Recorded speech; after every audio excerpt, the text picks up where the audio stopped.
Bonjour. Bienvenue au Libia Bocal, le beau bocal en wallon. Vous connaissez le magasin? Non? En fait, je vais vous faire un petit tour. Hein. Ah, il y en a qui connaissent. Chouette. Eh ben, je vous refais le petit tour. Voilà. Mais donc, oui, on a un magasin qui favorise le bio, le vrac, le local. Alors, ici, vous trouvez toute une proposition de produits ménagers et d'hygiène, donc gel douche, lessive, etc., en vrac. Ça veut dire que soit vous venez avec votre petit bidon, puis on va le peser sur la balance avant qu'il soit rempli. Bah oui, vous ne payez que ce que vous achetez quand même. Soit on a parfois quelques petits bidons à votre disposition. Alors on a la chance d'avoir justement pas mal de producteurs belges en fait qui font des produits d'entretien, par exemple Lavé Vert, voilà, qui est dans un village juste à côté, à Mayen. Donc eux, en fait, ils ont décidé de faire un savon noir, pas à base d'huile d'olive, mais à base de colza, parce que c'est ce qui pousse chez nous. Et à partir de leur savon noir, du coup, ils font un nettoyant sol, ils font une lessive, ils font un détergent. Donc voilà, vraiment de quoi tout prêt, quoi. Après, vous avez un petit rayon, comment j'appelle, à l'unité. Donc là, vous allez quand même retrouver des conserves et des bocaux avec les sauces tomates, avec les haricots rouges, les haricots blancs, le maïs, et puis les jus de pommes, de fruits. Et puis là, vous avez notre grand meuble de vrac. Donc ça, c'est vraiment notre outil de travail principal. Même chose, vous venez avec vos bocaux, où on a des petits sachets, si vous passez à l'improviste et que vous avez oublié. Et puis, vous vous servez dans les bacs. Il y a évidemment riz, légumineuses, pâtes, et puis il y a toute une proposition de petits plaisirs sucrés. Il y a même des bonbons. Et puis des petits plaisirs salés aussi pour l'apéro et plein d'autres choses. Là, vous avez le meuble de cosmétiques. Donc là, on va plutôt être dans les savons, les dentifrices, etc. On a également une chance inouïe à Assès d'avoir un producteur d'huile essentielle et d'hydrolat. Donc oui, on peut faire ça tout près de chez nous. À côté, une savonnière aussi qui vient de Gèves, qui fait des déodorants, qui fait des savons secs, des shampoings secs. Et puis là, vous avez le frais. Donc, notre proposition en fruits et légumes, par des filières comme paysans artisans, des filières locales. Et puis aussi la crèmerie. Donc on a la chance d'avoir une bergère à Assès qui nous fait des yaourts, des crottins, de la feta, voilà, tout un assortiment. Pour le moment c'est un peu vite parce qu'en fait elle est en pause brebis. Oui, il faut leur laisser aussi reprendre un peu des forces avant de repartir pour une nouvelle lactation des nouveaux petits agneaux. Voilà, écoutez, je vous ai tout dit à peu près, vous avez le café, de toute façon vous faites le tour. Et si vous avez une question, vous n'hésitez pas. Je suis là. Alors, cette conférence ne sera pas une promotion pour mon magasin, non. Toutefois, vous le trouverez au 89 chaussée de Marche, 5330 Assès, www.libiabocal.be. Non, mais ce sera quand même une promotion et même peut-être un plaidoyer pour ce beau et nécessaire métier qui est en voie de disparition. Alors oui, on va parler alimentation. On va parler aussi surtout des industriels rassemblés sous le nom de système agroalimentaire. Industrialisé et mondialisé. En général, ça va quand même fort avec. Ah, ce système agroalimentaire. Ouais, c'est un peu mon meilleur ennemi. Mon pire cauchemar. Alors tout ça pour 3 raisons. Je vais vous donner les 3 plus importantes, en tout cas pour moi. De un, parce qu'il accapare notre alimentation et que ça, c'est pas bon pour nous, en fait, mangeurs, et puis que c'est pas bon pour mon business. De 2, parce que pour le faire, il exploite des millions de personnes et surtout des femmes. Et puis moi, je suis une femme. Puis en fait, il m'a fallu quand même pas mal d'années en fait, pour intégrer ça.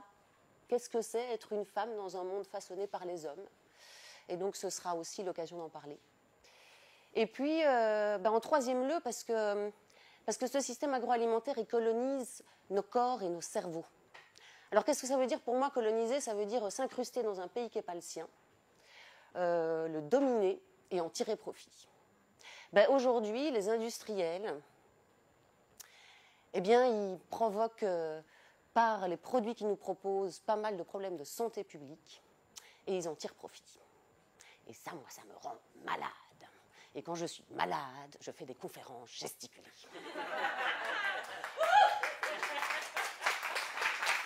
Voilà. Et c'est vrai, hein, du coup, ceux qui me connaissent me diront, bah oui, Odile, tu as déjà fait une conférence gesticulée sur le système agroalimentaire. C'est pas faux. Mais je ne me répète pas, j'insiste. Donc, dans une première conférence gesticulée qui s'appelait « Dis maman, c'est quoi qu'on mange ?», je parlais du côté agro, en fait, de ce système agroalimentaire. Donc, j'expliquais comment notre alimentation mondiale, et puis du coup l'agriculture qu'il y a derrière, participe activement à nos problèmes de réchauffement climatique, à nos problèmes de perte de biodiversité, à nos problèmes en fait, de disparition des paysans eux-mêmes, et aussi comment en fait, il a créé un système de la faim et de la malnutrition dans le monde. Moi, ça me touchait particulièrement aussi parce que je suis petite fille de fermier, plutôt écolo, et que du coup, quand je faisais mes courses, j'étais souvent en tension, quoi. Donc voilà, donc ce soir je ne vais pas vous reparler des enjeux agricoles, de souveraineté alimentaire, de traité de libre-échange, etc. Mais vous retrouverez tout ça dans cette très bonne conférence gesticulée disponible dans son intégralité sur YouTube, www.youtube.be. Non mais, bon, je ne suis pas venue seule aujourd'hui pour vous parler de ces géants. Non, je suis venue avec l'idole de ma jeunesse.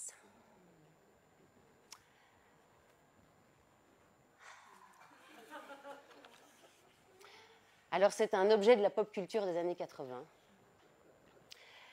Et je vais vous le faire deviner avec une seule lettre de l'alphabet répétée 37 fois.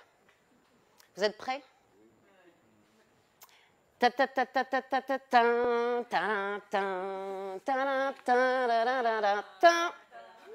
MacGyver. Est-ce que tout le monde connaît MacGyver ? Non, non, je vais vous en reparler. Il n'y a pas de souci. MacGyver, un aventurier agent secret qui arrive toujours à se dépatouiller de situations où quand même sa vie est quand même bien en danger grâce à ses connaissances scientifiques et son génie du bricolage. Voilà. MacGyver, il fait avec ce qu'il a et il s'en sort. Alors, tant et si bien que même le dictionnaire anglais Oxford a créé le mot MacGyver, il est introduit. Donc voilà, inventer ou bricoler un objet à partir de ce qu'on a sous la main. Voilà, en français aussi, on parle de MacGyverisme. Ouais, ouais. Donc MacGyver, on l'appelle aussi l'écolo-bricolo. Et en fait, ça nous fait un point commun, MacGyver et moi. Ouais, je suis quand même un peu une écolo-bricolo, quoi. Par exemple, quand je fais des pâtes potagers, je vais chercher mes planches par des sites de seconde main, etc. Puis du coup, je vais les chercher avec ma camionnette à Outsiplou, les mains de pied. Après, je fabrique ma peinture moi-même, de la peinture suédoise avec du sulfate de fer, du savon noir, de la farine, des ocres. Donc du coup, les miens, ils sont jaunes. Et puis, si je pouvais, je ferais une culture de hérissons et de lucioles, vous voyez, pour protéger mes légumes des limaces. Okay ? Ce que ce bac potager dit de moi, c'est que j'ai des valeurs assez fortes et je suis plutôt jusqu'au boutiste, quoi. Donc évidemment, le jour où je rachète une épicerie un peu sur un coup de folie, je favorise le bio, le vrac, le local. Et si je pouvais, je ferais de la réinsertion professionnelle. Voilà. Alors, je l'adore, mon magasin. Mais il me pose problème. Mon problème, c'est que du coup, cette alimentation saine, l'agriculture saine qu'il y aurait derrière, elle n'est pas accessible à tout le monde. Et en fait, en termes d'alimentation, on veut souvent reporter ça sur une question de responsabilité individuelle. Vous savez, le consommateur fait son choix. Sauf que, en fait, ce postulat, il est faux. Voilà. De manière générale, en fait, déjà, l'acte d'achat n'est pas un acte rationnel. On est beaucoup plus influencé par notre environnement, par notre volonté. Et puis, on ne choisit pas tout à fait ce qu'il y a dans notre assiette parce qu'en fait, il y a plein de dimensions qui viennent nous influencer. En alimentation, il y en a plusieurs grandes. Alors clairement, il y a justement, on va dire, la dimension environnementale. D'abord, une dimension physique. Voilà, le type de commerce qui est à proximité de chez nous, la variété de l'offre dans ce type de commerce, la manière dont les produits nous sont présentés, du coup notre exposition au sel, au sucre, au gras. Et puis la dimension plutôt socio-culturelle. Comment est-ce qu'on mange dans notre famille, comment mange notre conjoint, comment est vue l'alimentation dans le milieu qu'on fréquente. Et puis même encore jusqu'au fait qu'on soit un homme ou une femme. Donc voilà, cette première dimension, je vais la mettre là. Donc on va l'appeler la dimension environnementale. Ensuite, on a la dimension cognitive. Hein. Donc évidemment, effectivement, notre éducation à l'alimentation, l'information qu'on en a ou qu'on en reçoit. C'est là-dedans, en général, qu'on met aussi, justement, le consommateur et qu'on voudrait nous faire croire que donc l'acte d'achat est complètement rationnel. On est rationnel. Et puis la dernière dimension, évidemment, celle qui fait mal, hein, la dimension économique. Donc les prix, la construction des prix aussi, hein, 1 + 1 gratuit. Les taxes en vigueur dans le pays, nos revenus. Voilà. Eh bien, aujourd'hui, avec vous, je vais avoir un petit problème de papier collant. Hop. C'est pas grave, je suis MacGyver. J'ai mon papier collant. Non, mais on va essayer de traverser toutes ces dimensions et puis on va essayer de voir s'il y a des pistes pour que mon magasin il puisse devenir un jour peut-être un magasin accessible à plus de personnes. Voilà. Hop. Prendre le temps de scotcher ça. Alors, moi, je suis maman, hein, aussi. J'ai une fille qui a 8 ans, qui s'appelle Victoria, et qui, comme beaucoup d'enfants, adore le sucre. Alors, il y a du sucre hein, chez nous, hein. Enfin, il y a du chocolat, il y a des biscuits, mais j'ai quand même des limites là-dessus, sur la qualité, sur la quantité, quoi. Donc, du coup, c'est quand même souvent un sujet de conflit entre nous. Entre autres, une scène hein, qui se répète à peu près tous les quelques semaines ou les quelques mois. Alors, on est au petit déjeuner. Donc, on va dire, Victoria est en train de manger et moi, je suis en train de préparer sa collation pour l'école et son goûter. Et ça fait à peu près ça. « Oh, mais maman, moi, j'aimerais bien, je te l'ai déjà dit, avoir les mêmes collations que mes camarades, quoi. » Entendez, des collations du supermarché emballées en emballage unique. Non, mais en plus, je commence à me sentir exclue. C'est pas vrai, je sais qu'ils échangent leurs collations. J'en ai marre. Et moi, moi aussi j'en ai marre. De lui donner toujours la même réponse. Mais Victoria, je ne le ferai pas, je ne le ferai pas. Je n'irai pas acheter des produits au supermarché alors qu'on a accès à des bons produits au magasin. Et en plus, je ne générerai pas des déchets alors qu'on a l'habitude de faire avec nos boîtes, etc. Quoi. Eh oui. Pas de bol pour elle, elle est tombée sur l'épicière Biovrac. Pas de bol pour moi, je ne suis pas tombée sur une école qui a simplement banni le sucre des collations. Oui, chez elle, la collation saine, donc comme quoi on sait qu'il y a des collations saines et des collations pas saines. Hein. La collation saine, c'est seulement le lundi. Voilà. Mais si c'était tout le temps, en fait, s'il y avait une vraie politique égale pour toutes les écoles, on n'aurait même pas cette conversation. Moi, ce que j'essaye de faire, en fait, c'est que j'essaye de l'exposer le moins possible à la malbouffe. Alors, qu'est-ce que c'est la malbouffe ? Moi, j'aime bien le terme anglais. En anglais, on dit junk food. Alors, junk, c'est ordure. Oui, ok. Bon. Mais c'est aussi pacotille. Et moi, j'aime bien, voilà, plutôt retenir ça, pacotille. En fait, c'est une nourriture de pacotille. C'est-à-dire que c'est une nourriture qui ne nous amène pas les nutriments dont notre corps il a besoin, des fibres, des vitamines, des oligo-éléments, et qui, en général, nous amène plutôt un excès de sucre, de gras, de sel, etc. Alors, cette malbouffe, oui, c'est les fast-foods, c'est la friterie, mais c'est aussi beaucoup tout ce qu'on appelle les produits ultra transformés. Okay ? Alors, en alimentation, en fait, on identifie ce qu'on appelle un produit brut. Voilà, une carotte, ça se voit, c'est une carotte. Un produit transformé, le sucre par exemple, qui vient de la betterave ou qui vient de la canne à sucre. Et puis les produits ultra transformés. Alors eux, en fait, là-dedans, on n'identifie plus rien du tout. Et en général, il va y avoir toute une série d'additifs, donc des conservateurs, des arômes, des texturants, etc., des colorants. Et c'est ultra transformé et pose problème. En fait, maintenant, ça fait plus de 20 ans que les scientifiques ils tirent l'alarme sur un phénomène d'épidémie d'obésité mondiale, qui touche même les enfants, et qui est directement lié, en fait, à cette nourriture. Alors, un des produits emblématiques, par exemple, c'est le soda ou la boisson sucrée, si elle n'est pas pétillante. Parce qu'en fait, voilà, un Fanta ou Minute Maid, c'est kiff-kiff. Hein. Donc, vous voyez, en plus, maintenant, on a les éléments. Donc, je vois effectivement eau gazéifiée, sirop de maïs riche en fructose, arôme naturel, correcteur d'acidité, conservateur benzoate de sodium, colorant E129. Alors, le colorant E129, c'est la couleur rouge. Vous voyez, là, c'est fraise, donc c'est rouge. Donc, comme dans les bonbons rouges, comme dans le rouge à lèvres aussi. Et depuis peu, il est marqué, petite étoile, E129 peut avoir un effet négatif sur l'activité et l'attention des enfants. Et en fait, quand on creuse un peu plus, on voit que cet effet, il est encore renforcé s'il est mis avec des benzoates de sodium. C'est con, hein, il y en a juste dedans aussi.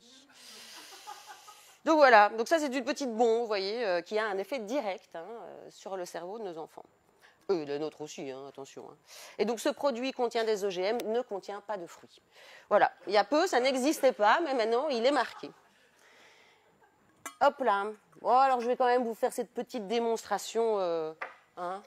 Combien de sucre dans un soda à votre avis? J'ai mis 10 sucres. 5 grammes le sucre. Je l'ai même pu vous m'arrêter quand même à un moment. Hein. Ouais, allez, là.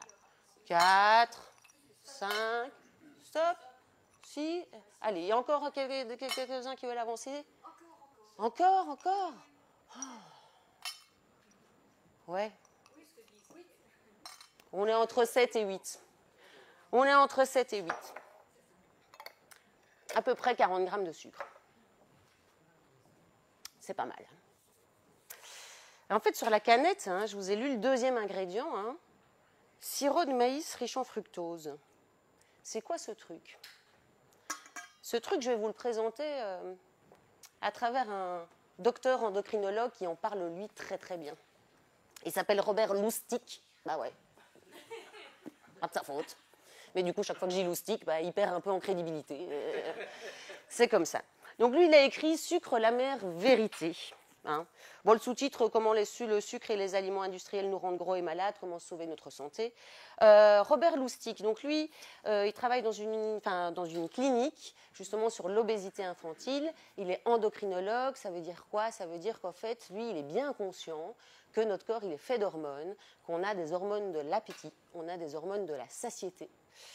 Et lui, il pointe effectivement le sucre comme poison, mais particulièrement le fructose, et particulièrement ce sirop de maïs riche en fructose. Alors ce produit, il est arrivé sur le marché industriel dans les années 70, aussi parce que le cours du maïs, en fait, il est beaucoup plus stable que le cours du sucre, et donc c'est un produit qui coûte moins cher aux industriels. Le problème avec ce produit, c'est qu'en fait, il ne stimule pas nos hormones de la même manière. Donc en fait, il n'agit pas sur, par exemple, notre hormone de la satiété. Il ne fait pas monter l'insuline, comme il devrait le faire, ce qui signalerait à notre cerveau, en fait, qu'on en a assez. Et en fait, il n'intervient pas non plus sur notre hormone de l'appétit. Donc en fait, l'hormone de l'appétit, à partir du moment où on mange, il descend, la gréline. Eh ben non. Donc du coup, voilà un produit qui empêche, en fait, notre cerveau de comprendre ce qu'il mange. Et pour lui, c'est absolument problématique. Aussi, ce sucre-là, notre corps ne le métabolise pas de la même manière. En fait, nos 40 grammes de sucre, ils ne vont pas être assimilés comme du sucre. Une canette par jour, ça revient en fin d'année à 7,75 kg de graisse. Voilà. Voilà pour lui, du coup. Oh, ma balance en tombe. Voilà. On va la mettre comme ça. Voilà pour lui, du coup, un des produits responsables, entre autres, vraiment, de notre prise de poids mondiale, quoi. Et alors, on pourrait se dire, ouais, mais ça va, parce qu'en fait, on sait identifier où est ce produit. Mais en fait, non. Il n'est pas du tout que dans les produits sucrés, il est dans plein de produits salés. Il est, entre autres, par exemple, aussi dans plein de produits du McDo, que ça aille de la petite sauce avec la salade, du yaourt, de la viande, etc., quoi. Donc, voilà. Alors, moi, quand je vous parle de McDo, je pense MacGyver, quoi. Direct, quoi. Donc, comme je sais qu'il y en a certains qui ne connaissaient pas, je vais vous en parler un peu plus. Alors, MacGyver, donc, cette saison, c'est un épisode, 139 épisodes, 1985-1992.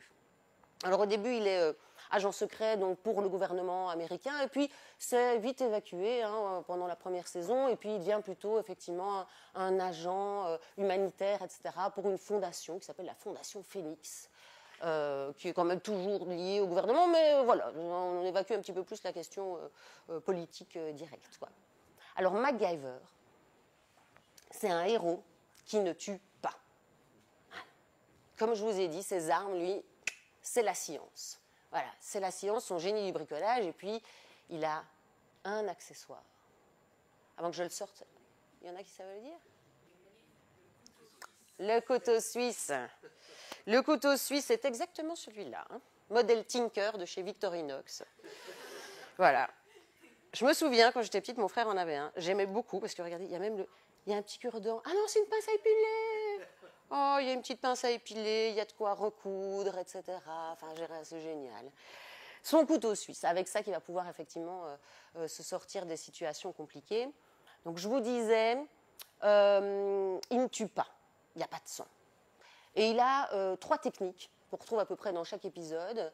La diversion, donc voilà, attirer l'ennemi loin ou tout près là où, deuxième technique, le piège. Faire tomber l'ennemi ou hop, leur faire accrocher par le pied, hop. Bah oui, la poulie, le système de la poulie, il y a plein de manières très simples hein, d'arriver à faire des choses. Et puis les explosions. Donc il fait des explosions. Donc il fait exploser les gens, voilà. Mais les gens, donc sans sang, donc ça fait plutôt ah. Voilà. Mais il ne meurt pas.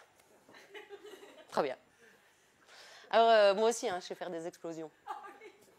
Des petites explosions effervescentes. Hein. En fait, il suffit de mettre effectivement un produit basique et un produit acide. Facile, au magasin, j'ai du bicarbonate.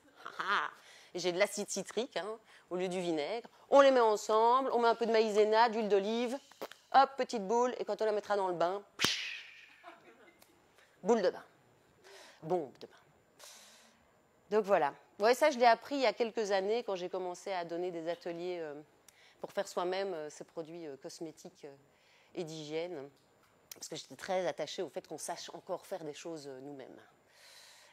C'était le début de mon aura de femme bio. Voilà. Maintenant, je suis foutue. Hein. Ça, c'est... Même quand j'arrive chez des copains, alors ça fait... Ah non, mais nous, on a des enfants, famille nombreuse, donc en fait, c'est pas bio. Ils s'excusent, en fait. Ou ce soir, c'est pizza. Mais c'est pizza maison. Hein. Moi, je vais vous dire, si vous m'invitez chez vous, je mange ce qu'on me donne, quoi. Enfin, vraiment tranquille, quoi. Et puis j'ai des vices, hein. Non, parce que les gens ils me collent plein de trucs, du coup. En plus, je suis un peu fine, donc on pense que je fais du sport et tout. Pas du tout.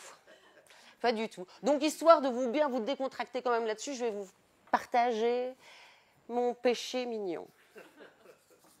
Alors, moi, mon péché mignon, c'est de manger des crasses. Hein. Je suis plus salée, mais dans mon lit. Voilà. La localisation est extrêmement importante. Le plaisir se dédouble quand c'est dans mon lit.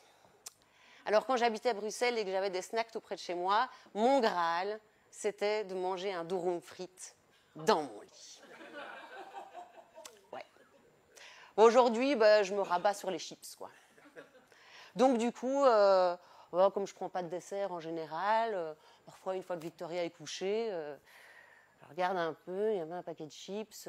Alors, s'il n'est pas entamé, ça va. Mais s'il est entamé, c'est foutu. Donc je le saisis, hop, je monte, je me prépare, hein, ma petite affaire, je suis dans mon lit, je me fais une petite série. Mais vous savez, ces enfants, ils ne dorment jamais, évidemment, quand ils doivent dormir. Hein. Donc j'ai développé quand même des techniques hein, pour ne pas me faire choper. Donc déjà, je suis très aux aguets. Donc si j'entends sa porte s'ouvrir, hop, je me prépare, hein, je mets déjà à moitié le paquet de chips sous les draps. Et si je vois ma clenche de porte s'ouvrir, là, c'est oup. Oui, qu'est-ce qu'il y a? Et alors, j'essaye de régler son problème sans devoir sortir du lit. C'est important.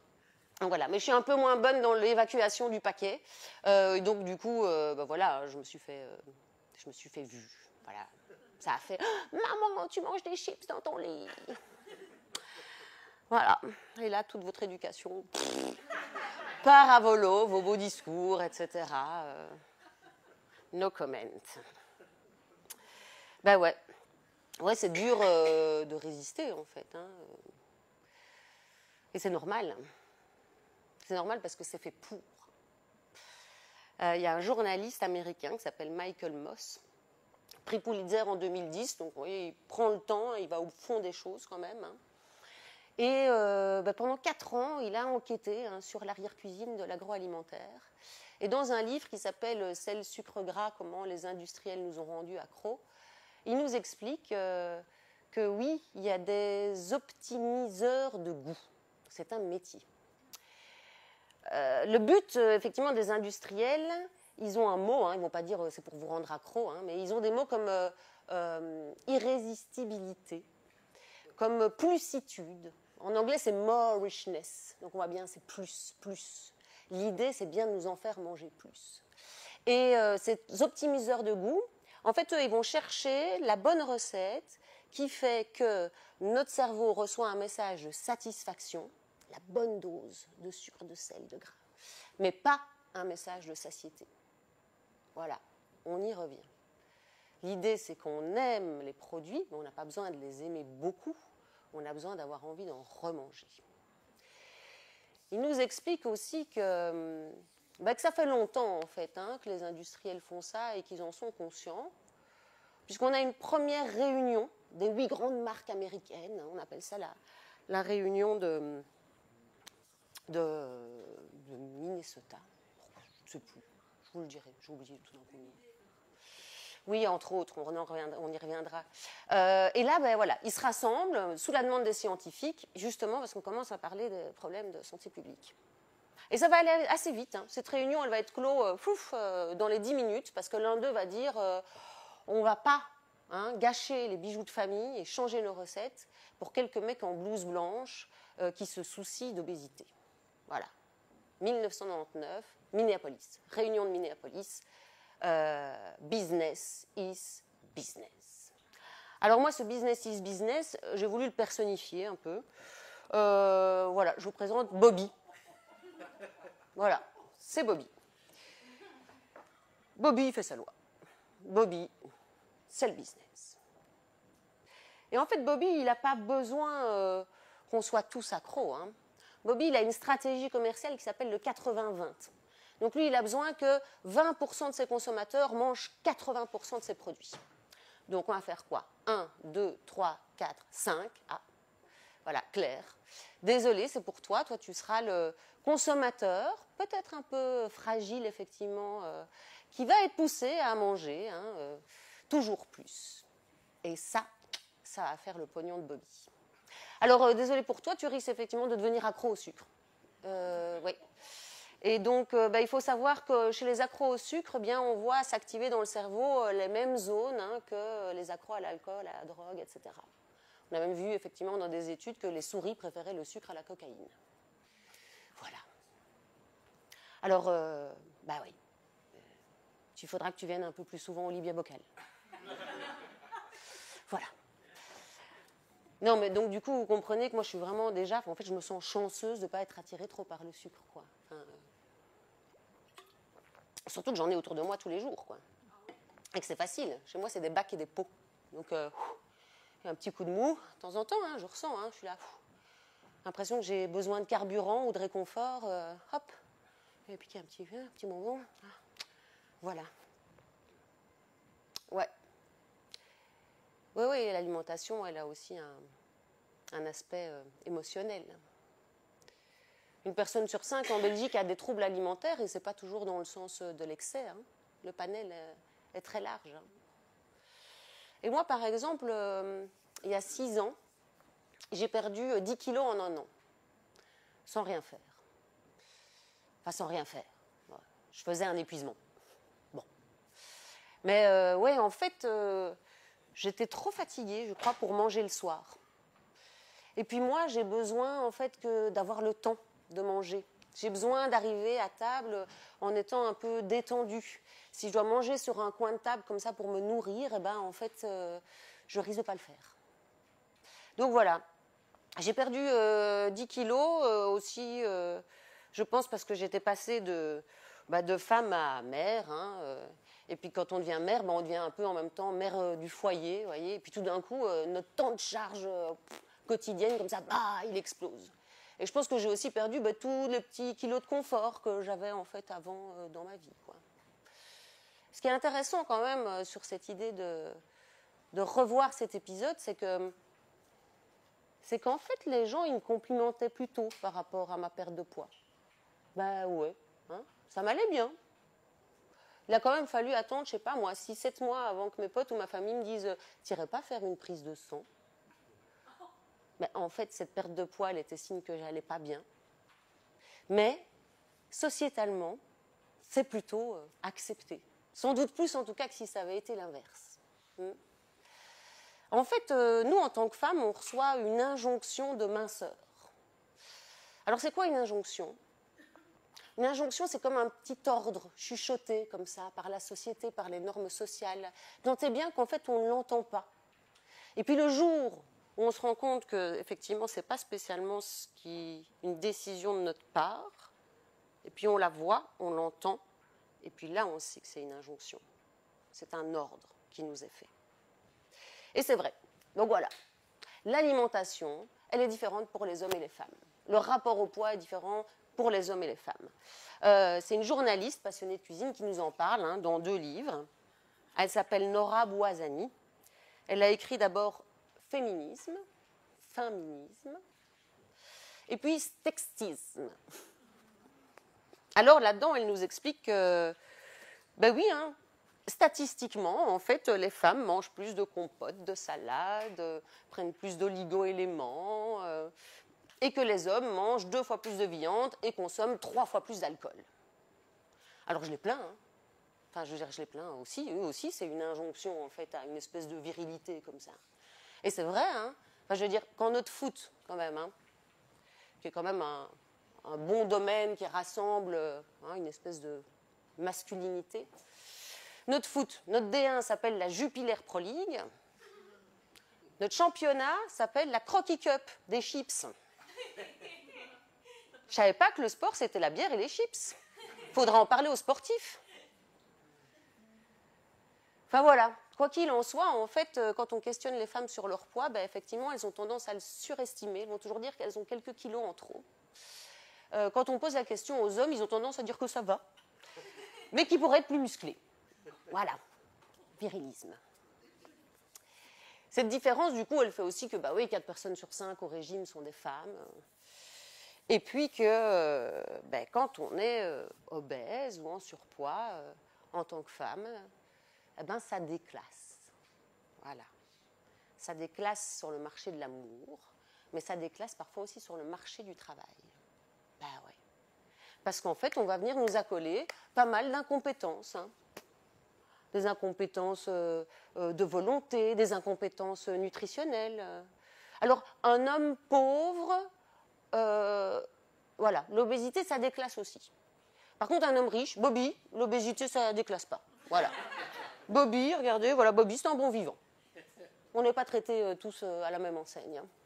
Donc chez les femmes, ça déclasse d'autant plus que la femme, elle est chargée en fait de la bonne santé de la famille. Ça aussi, c'est une injonction. Et en fait, c'est vrai. Moi, je le constate quand je fais ma petite sociologie de comptoir, comme je dis.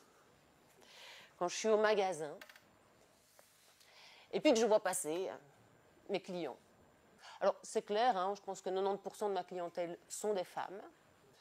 Quand elles viennent pour faire des courses, en fait, pour faire à manger. Okay, elles sont souvent accompagnées par des enfants en bas âge, ce qui n'est pas toujours évident dans un magasin bio. Vrac, on met les mains dedans. Donc, j'ai une petite table pour qu'ils puissent dessiner, etc. Et puis, comme je suis un peu commerçante quand même, j'ai des saucissons, vous voyez, juste en dessous de la caisse, un peu au niveau des enfants. Puis en général, madame, elle doit dire non à ses enfants sur le saucisson, quoi. Et puis les hommes, quand ils viennent avec une tâche très précise. Donc, soit avec la liste de madame, oui, soit pour venir chercher ce que madame a oublié. Et ils repartent avec le saucisson.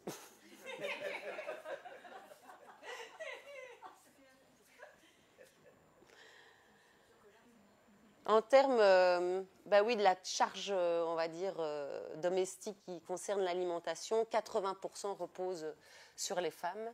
Et c'est un chiffre qui ne change pas. Alors, tant que je suis là, derrière mon comptoir, je vais vous expliquer un peu mon écolage express quand j'ai repris l'épicerie, parce que moi, je n'étais pas épicière. Donc, c'est un métier que j'ai beaucoup appris sur le tas depuis 1 an et demi, et puis en fait aussi, du coup, en condensé. Et ce jour-là, avec Donatienne, elle me parle des fournisseurs. Donc, les fournisseurs, c'est là où je vais passer mes commandes pour achalander mon magasin. Alors, il y a des qui, on va dire, il y a des producteurs chez qui je vais commander directement, et puis il y a des quoi. On va dire que c'est des plateformes, des grossistes qui, eux, ont acheté chez les qui et qui me permettent d'acheter de manière plus diverse à un seul endroit. Donc, on se met devant le meuble de vrac. Je sors mon petit carnet, j'ai beaucoup d'informations. Et ça commence. Alors, le meuble, c'est Nature Innov parce qu'on a un contrat avec eux, mais tu peux faire quelques exceptions. Voilà, par exemple, les Crunchy 3 chocolats, ça vient de chez Distribio. Voilà, les sauces tomates, etc., tout ça, c'est chez Marmar.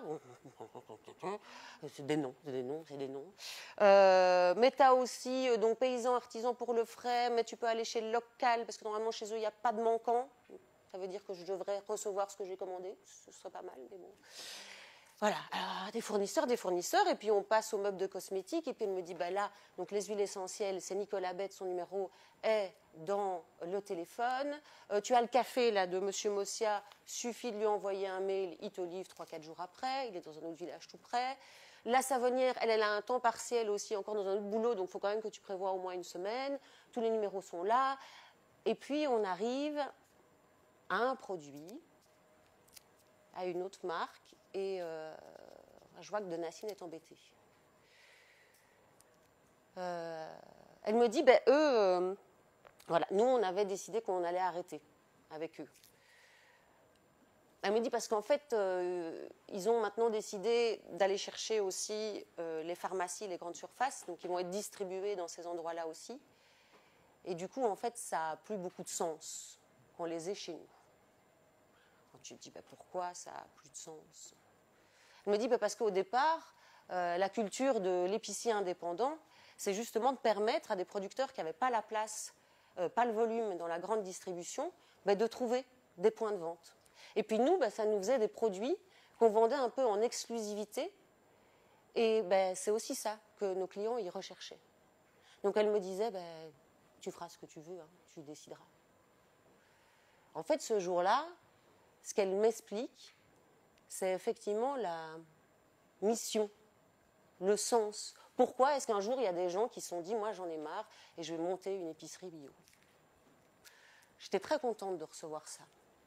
Et je le garde souvent, j'essaye de me rappeler, ouais, tiens, pourquoi? Pourquoi j'existe?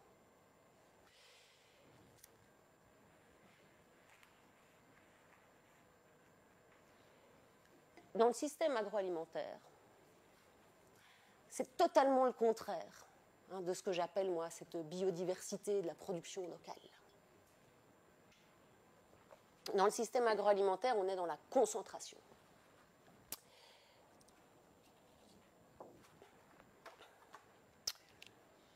Je vous explique un peu comment ça se passe. Donc ici, on va dire qu'il y en a vraiment nos matières premières. Les toutes pleins de petites étoiles bleues que j'ai fait, c'est les millions de paysans, d'éleveurs, d'agriculteurs, de maraîchers, etc. Mais en fait, au niveau mondial, pratiquement tout ce qui est produit, 70%, et j'ai parfois entendu le chiffre de 90% des céréales qui sont produites, transitent par 4 grosses multinationales. Archer Daniel Midlands, Bunge, Cargill, Louis Dreyfus. Voilà, pas spécialement des noms qu'on entend tous les jours. Eux, leur force, en fait, c'est le stockage et le transport. Eux, voilà, Par exemple, Cargill, parce que c'est des gens très bien, hein, du coup, en 2008, bah, il a gardé beaucoup de son maïs hein, qu'il avait acheté un peu partout. Il a stocké dans ses silos pendant 2 mois. Du coup, le cours du maïs est monté en flèche. Et il l'a remis sur le marché au double du prix 2 mois plus tard. Bah ouais, c'est l'offre et la demande. Et entre-temps, eh ben, il a causé une crise alimentaire au Mexique, où le maïs est la matière première de leurs produits. Voilà, 4 grands céréaliers, on les appelle les Big Four. Après, ces produits, ces denrées, elles vont être vendues à des transformateurs. Eh ben, c'est à peu près 10 grands mondiaux, quoi. Je vous les ai agrandis un peu. C'est quand même super intéressant. Ça, c'est un schéma qui vous montre effectivement la concentration. Donc, on a Kraft, mais qui est devenu Mondelez, enfin, qui a été racheté par Mondelez il n'y a pas très longtemps, Nestlé, Coca-Cola, Procter & Gamble, Kellogg's, Unilever, Johnson & Johnson. Et là-dedans, vous retrouvez à peu près tous les produits que vous trouvez au supermarché, mais aussi tous les produits qui occupent nos écrans publicitaires. OK? Alors, je vais vous proposer de me citer une marque. Vitabix. Oh, mais tu te pointu, hein, Laurent? Oh. C'est Kellogg's. Ben voilà, Vitabix, c'est Kellogg's. Merci, Lucie. Côte d'Or. Ah ben oui, Côte d'Or, c'est Mondelez. Voilà. Alors, même en cosmétique, hein, enfin en entretien, là, vous voyez, Monsieur Propre. Hein? Donc, Monsieur Propre, Febreze, Swiffer, Bounty, Tampax, Gillette, Secret, Head & Shoulder, Pantene. Tout ça, c'est Procter & Gamble. OK? Vous rigolez. Bon, Nescafé, c'est tous les produits Nescafé, mais c'est aussi Perrier, Nesti, Vittel. Qu'est-ce qu'on a d'autre? Kit Kat, Smarties, Crunch, etc. Tout ça. Hein. Ah, puis après, on a, dans Nestlé, c'est énorme. Hein. Dans Nestlé, on a aussi toute la branche de L'Oréal. Hein. Donc, Vichy, Maybelline, Lacoste, Boss, Hugo Boss, Diesel, Ralph Lauren, Yves Laurent, Yves Saint Laurent. Bon, c'est son sein. Yves Laurent. Dans Mars, dans Mars, on a M&M's, Milky Way, etc. Ben & Jerry's, Knorr, Bessel. En fait, ça, c'est l'illusion du choix. Vous voyez? De toute façon, on donne notre fric aux mêmes personnes. Voilà. Alors eux, ils sont très forts parce qu'effectivement, avec la publicité, du coup, ils ont bien colonisé nos cerveaux. Hein. Moi, quand j'étais petite, on faisait un championnat des pubs, quoi. Quand c'était la pub, avec mes voisins et mon frère, etc., on était là, et c'était le premier qui disait la marque dans la seconde où la pub commençait, quoi. On adorait ça, quoi. Donc voilà. Ouais. Colonisation. Cet été, moi, je suis partie faire un peu de vélo dans les Fagnes avec une copine. Vélo électrique, hein. Tranquille. Mais donc, du coup, je n'étais pas du tout dans mes repères quotidiens. Hein. Puis je lui dis, il faut quand même qu'on aille acheter à manger, quoi. Hein. Et je lui dis, on va regarder sur notre téléphone après un Carrefour Market. Je me dis, mais qu'est-ce que je dis? Mais qu'est-ce que je dis? Donc je me suis rectifiée. Je lui ai dit, on va chercher une épicerie. Et puis on a trouvé des épiceries dans chacun des grosses villes où on a été. Et ouais, c'est pas si facile de se défaire, même quand on le veut et même quand on est dans autre chose, quoi.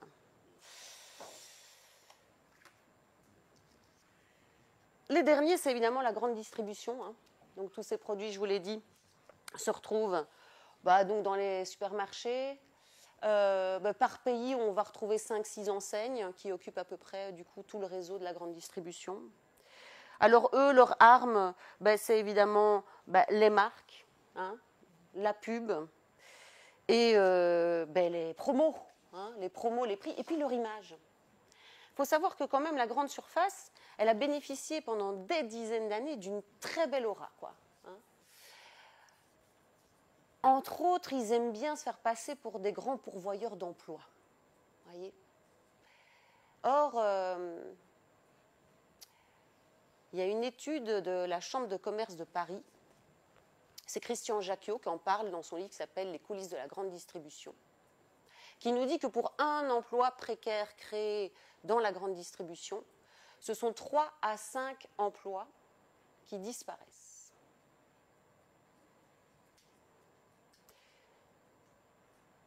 Moi, je suis à 1 kilomètre d'un Intermarché qui va bientôt doubler de surface. J'ai un peu peur de me retrouver sur leur tableau de chasse.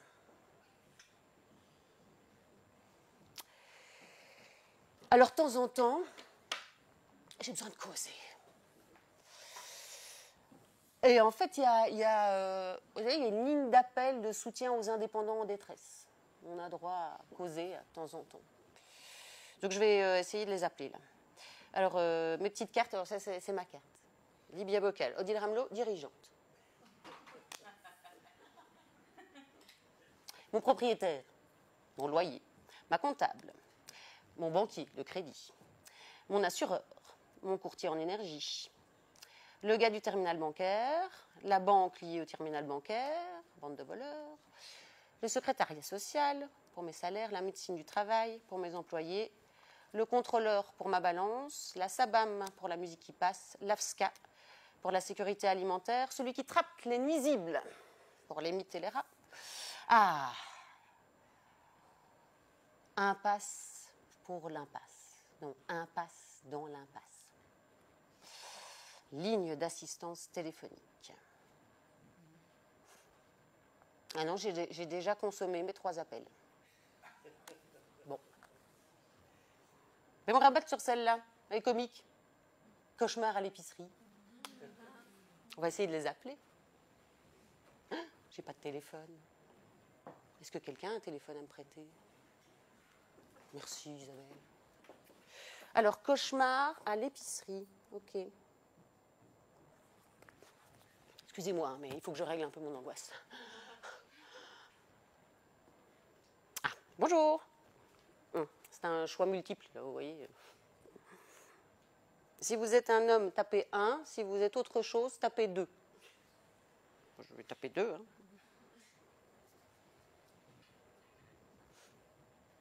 Alors, pour une intervention de Philippe Etchebest, tapez 1. Pour une intervention de Mary Poppins, tapez 2. Pour une intervention de MacGyver, tapez 3. Vous allez recevoir la visite de MacGyver très prochainement. Ah, trop bien!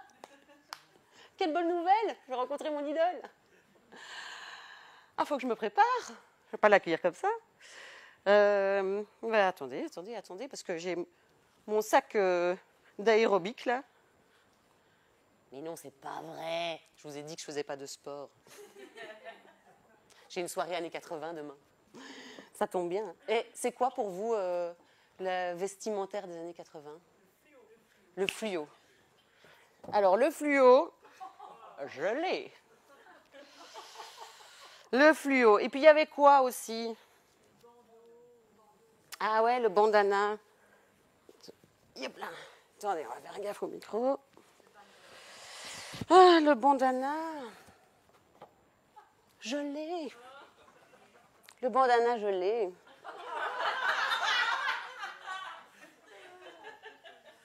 Ah, j'ai le short aussi. Ah, on va mettre le short. Et puis quoi? La banane. La banane. Bon, alors chez les femmes aussi, c'était la grosse choucroute là. Mais moi, j'ai pas assez de cheveux là. Vous voyez, les cheveux super permanentés. Il y avait une masse comme ça au-dessus de leur tête. Incroyable. La banane. La banane. Les épaulettes. Les épaulettes.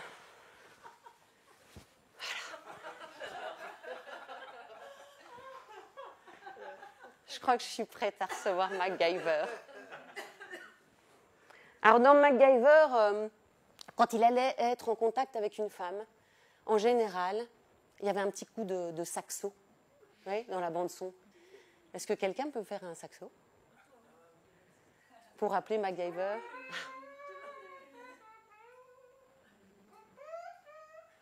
Mac. Bah viens, rentre Mac. Tu veux un café? Non? Un kombucha? Je suis tellement contente de te voir. Si, je suis fan. Je suis une de tes plus grandes fans. Comment va Pete? Pete Thornton. Oui, ton boss et ami.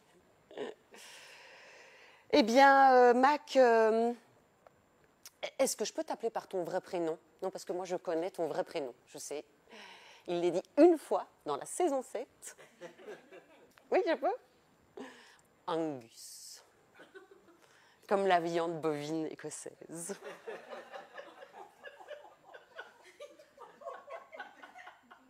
Non, mais c'est vrai, pourquoi on t'appelle Mac?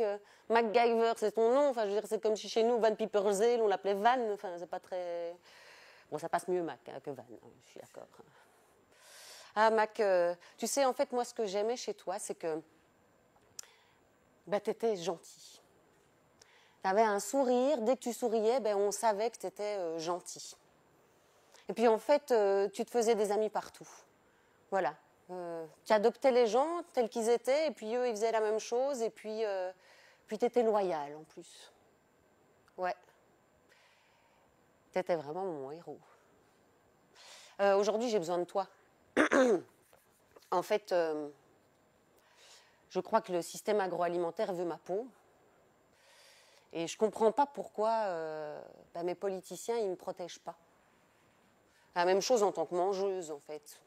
C'est beaucoup trop dur, tout ce qui m'entoure. Alors, je voudrais t'envoyer en mission au Parlement européen. Tu pourras laisser ton blouson de cuir, là, un peu aviateur. Je sais que tu portes très bien le costard.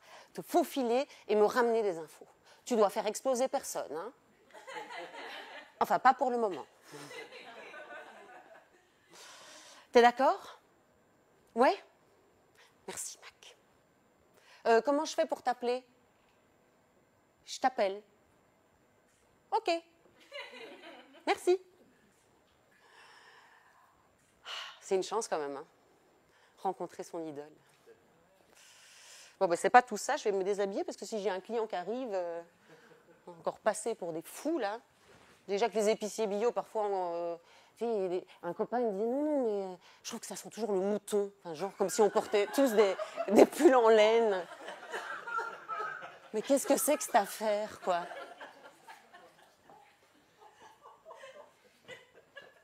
Non, mais je vous jure. Alors, je regardais MacGyver, mais je regardais d'autres séries aussi. Je regardais Magnum, je regardais K2000. Et puis aujourd'hui, avec Victoria, du coup, on a regardé MacGyver. Puis, elle adore. Hein. Puis j'essaye de regarder un petit peu ce qu'elle regarde. J'essaye de voir s'il y a un peu des représentations féminines aussi de héros. Parce qu'en fait, je me rends compte que moi, j'en avais pas beaucoup. Dans les années 80, dans les séries, les femmes...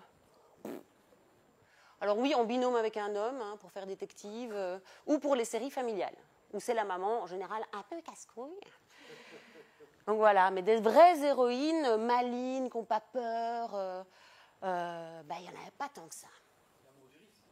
L'amour du risque, mais elle est en binôme. Jonathan et Jennifer. Elle n'est pas seule. Non, en seule, il y a Punky Brewster, mais qui était une enfant, là, vous voyez, abandonnée par ses parents. Il y avait Jessica Fletcher, là, mais qui a 70 ans. Voilà, je crois pas que... Et en fait, sinon, il y avait Xena la guerrière. Mais on est un peu dans la mythologie, quand même. Hein. Je ne croise pas tous les jours Xena la guerrière. Comment? Ah, je ne connais pas. Super Jim. La femme bionique. Mais vous voyez, on n'est pas bionique tous les jours, quoi. Franchement. Et comment? Ah, drôle de dame. Ah, c'est vrai. Drôle de dame. En groupe. Ça va arrêter. Je disais qu'il n'y avait pas de femmes dans les séries. Vous allez me gâcher tout mon truc, quoi.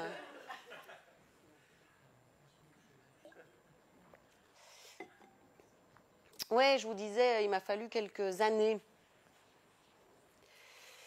pour avoir une révélation féministe, on va dire. Alors, je l'appelle révélation parce que parce qu'elle m'est vraiment tombée dessus. Pas en lisant des livres, non, non. Un jour, j'étais dans une voiture avec une copine, elle, féministe, bibliographée, on va dire. Et puis avec un autre copain. Et c'était l'époque de MeToo et on parle de MeToo, quoi. Et puis je dis, ah ouais, moi qui en soi me dis toujours que je n'ai pas de problème avec les hommes. Je dis, ah, moi, il y a un prof quand même, ben, je l'aurais bien balancé, quoi. Parce que je me souviens, quand j'étais au conservatoire et que j'avais cours avec lui en déclamation, cours individuel de 20 minutes, avant de monter dans l'ascenseur, j'ai l'impression que je mettais mes gants de boxe, quoi. Parce que quand je me retrouvais face à lui, allez savoir pourquoi, lui, il avait décidé de ne pas travailler avec moi. Il avait décidé de me parler de mon maquillage, de mon âge, de ma tenue vestimentaire. Alors, c'est pas qu'il me draguait, hein, il faisait ça avec plein d'autres. Hein. Je pense que ça lui plaisait de me déstabiliser, en fait. Hein.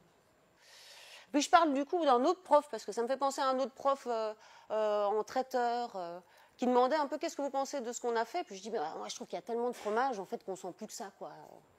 Et puis qui me dit, ouais, bah, faut toujours une chieuse hein, dans un groupe. Ah bon, ben, voilà, gentil. Et puis je cite, bah ouais, je dis que j'ai failli être attouchée sexuellement quand j'étais petite par le fils d'un de mes parents.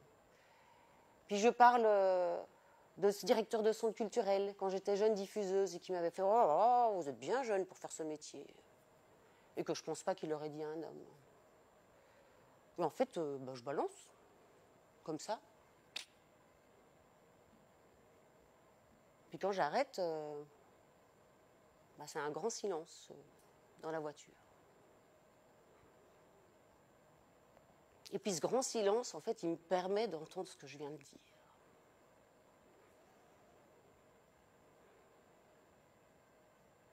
Et puis je suis prise d'une grande tristesse, d'un grand chagrin, qui va durer au moins une demi-heure.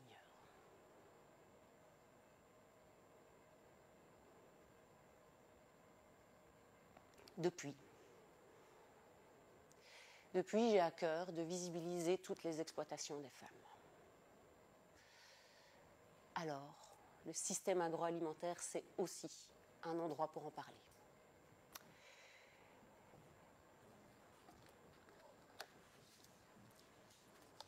Partout. Partout. Le paysan, c'est pas un paysan, c'est une paysanne.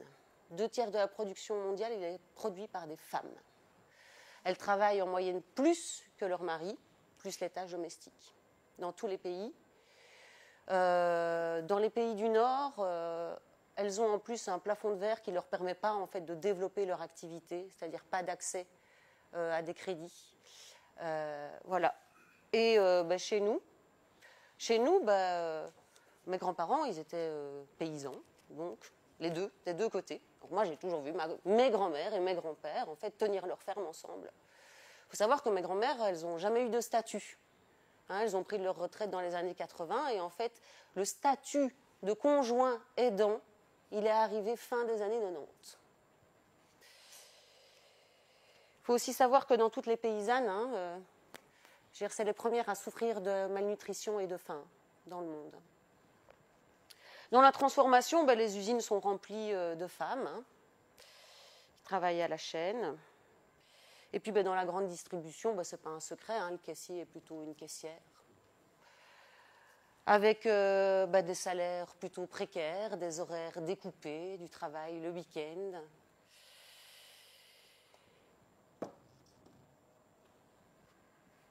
Et voilà. Et les épiciers. Ben, les épiciers sont beaucoup des épicières. C'est vrai. Et puis moi, ben, quand j'ai repris ce magasin, c'était quand même beaucoup de questions. Hein. Beaucoup de questions. Alors, je crois que je sais pourquoi j'ai craqué. C'est que moi, j'ai un flair pour les métiers à haute valeur sociétale, mais qui ne rapportent pas. Avant, j'étais artiste, oui. Donc voilà. Donc un jour, j'arrive au Libia Bocal, j'apprends qu'il est à remettre, et oh, Je rentre chez moi et je dis à mon compagnon, ah, le Libia Bocal est à remettre. Ça pourrait me plaire. C'est mon univers. Ça me permettrait de m'ancrer dans la région alors que je viens d'y arriver. Mais bon, je fais quand même ça bien. Je demande donc le bilan comptable, hein, donc c'est-à-dire la santé de la société, et je prends contact avec un comptable pour essayer de décrypter un petit peu tout ça. Et sa réponse est la société est saine, mais il va falloir dégager du salaire. Bah oui, il n'y avait pas eu beaucoup de salaire pendant les 3 premières années. Alors déjà, je m'étonne. Je me dis, tiens, une société peut être saine sans dégager de salaire. Oui, en fait, ça veut juste dire qu'elle n'a pas de dette.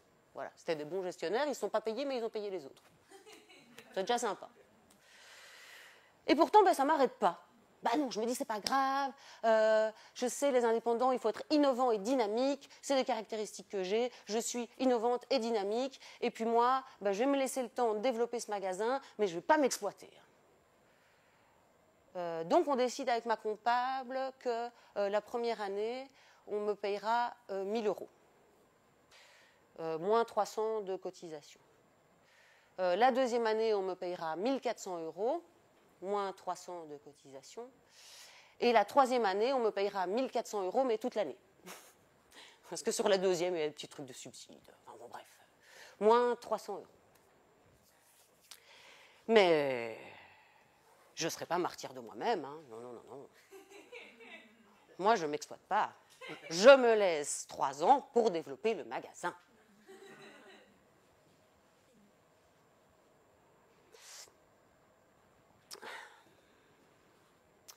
Il y a une sociologue qui s'est penchée sur le travail, qui s'appelle Maud Simonet, et qui a beaucoup travaillé sur la phase gratuite, en fait, du travail.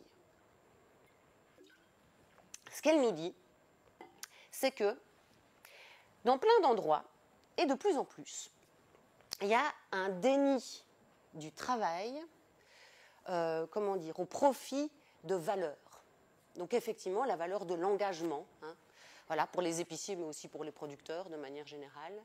La valeur du mérite pour les stagiaires, hein, peut-être pour les allocataires sociaux, certains qui doivent participer.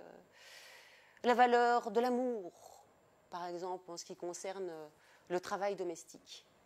Ben oui, parce que son travail sur la face gratuite du travail, pour le faire, elle s'est inspirée des études des militantes féministes qui ont travaillé sur le travail domestique.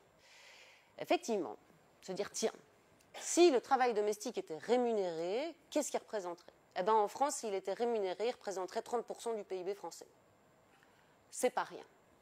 Et en fait, c'est pas lié à l'activité, hein, puisqu'effectivement, on paye des gens pour faire la cuisine, pour transporter des gens, pour faire la vaisselle, enfin voilà, hein, pour prendre soin, enfin, des secrétaires, pour prendre des rendez-vous. Non, non, non. Donc, ce travail gratuit, ben, ça veut dire qu'il profite à quelqu'un. Ah oui. Elle dit, si on accepte à le voir comme ça, on se rend donc compte que c'est de l'exploitation. S'il y a de l'exploitation, il y a un exploitateur, comme je dis. Donc voilà, à qui ça profite? Bon, de manière générale, ça profite à Bobby. Patriarcat et capitalisme. Donc effectivement, de manière générale, ben voilà, le travail des femmes profite au fait aux hommes qui, eux, vont pouvoir aller travailler pour quelqu'un. Ce quelqu'un, en général, va pouvoir se faire du pognon sur leur main d'œuvre, je ne sais plus comment est-ce qu'on dit. Voilà, hein, capitalisme.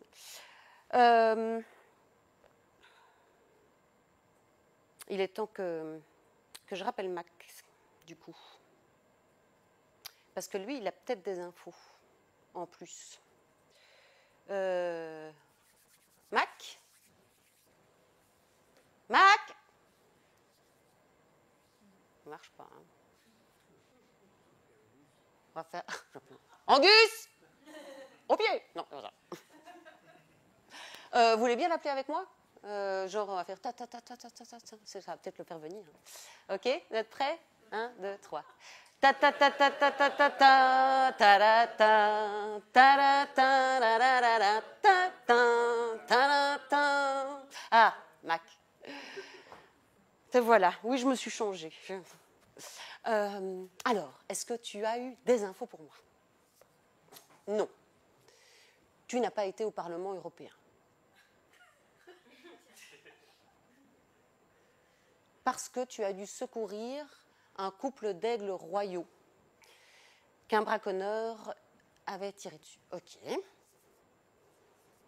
Oui. Puis du coup, le braconneur t'a vu, il a voulu te faire la peau. Non, mais j'ai vu l'épisode. Hein.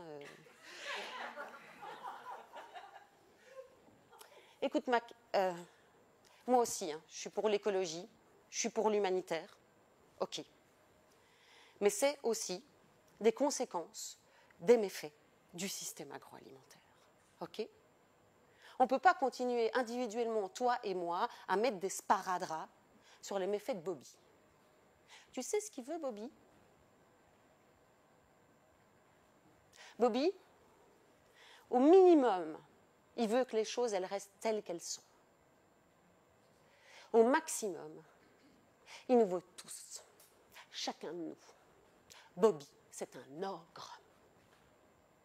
Alors, tes oiseaux, tu vas les mettre de côté et tu passes à l'épisode suivant. Cauchemar à l'épicerie. Merci. J'étais un peu sèche avec lui, non ? Non, il fallait. Non, mais je vous jure.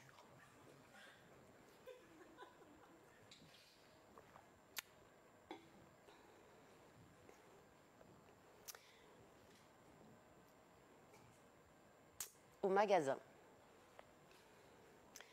souvent, ça fait ça.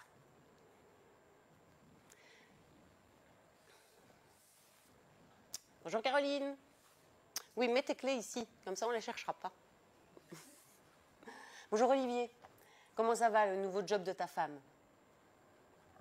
Ah Chantal, t'as trouvé un nouvel appartement ? Non. Oui ? Oui ? Oui ? Tu voudrais un café, hein ? Ouais, je vois bien. Je vais te faire un café. Ah. Allô ? Ah, Madame François. Oui, bonjour. Oui, votre aide familiale passe tout à l'heure pour prendre vos courses. Ça va. Écoutez, on a mis votre yaourt de côté, la petite plaquette de chocolat. Elle viendra avec le pot pour les céréales. Ok, ça va. Oui, alors, écoutez, en fruits, cette semaine, j'ai des bananes, des pommes, des poires, j'ai quelques kiwis. 3 kiwis. Attendez, je note. Hein. 3 kiwis, un régime de bananes, 4 pommes et 4 poires. Ça va. En légumes, j'ai des chicons. Ouais, j'ai des poireaux, des potimarrons, des carottes. Oui, j'ai une salade, ça va. Ok, je vous mets tout ça. Elle arrive vers 13h30, il n'y a pas de souci. Ça va. Ça va, vous ? Oui ? Bon. À la semaine prochaine. Au revoir. Salut Eric. Est-ce que tu as encore trop de kéfir ? Oui, parce que j'ai une cliente qui cherche des grains. Ouais, cool. Tu pourras m'en déposer la prochaine fois que tu passes. On mettra au frigo, puis elle se servira. J'ai l'air fatiguée. Ouais, je fais quelques nuits d'insomnie, là. Ah oui, oui, je veux bien le truc de plante, là, de ta sœur. Ouais, c'est cool. Merci. J'adore mes clients. J'ai l'impression de prendre soin d'eux, un peu comme je peux. Et puis eux, en fait, ils prennent soin de moi aussi. Et ça, c'est précieux. Si j'avais quelques tables, ce serait le café du coin. Le Libia Bocal, c'est quand même une petite fabrique de liens, à toute petite échelle.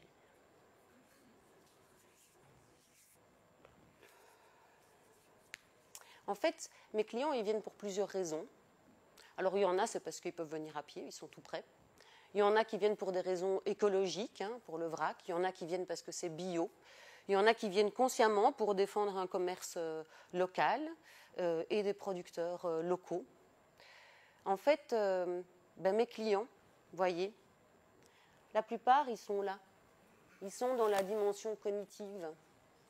Ils sont conscients de la raison pour laquelle ils viennent. Et ils savent ce qu'ils veulent mettre dans leur acte d'achat. Alors, c'est super.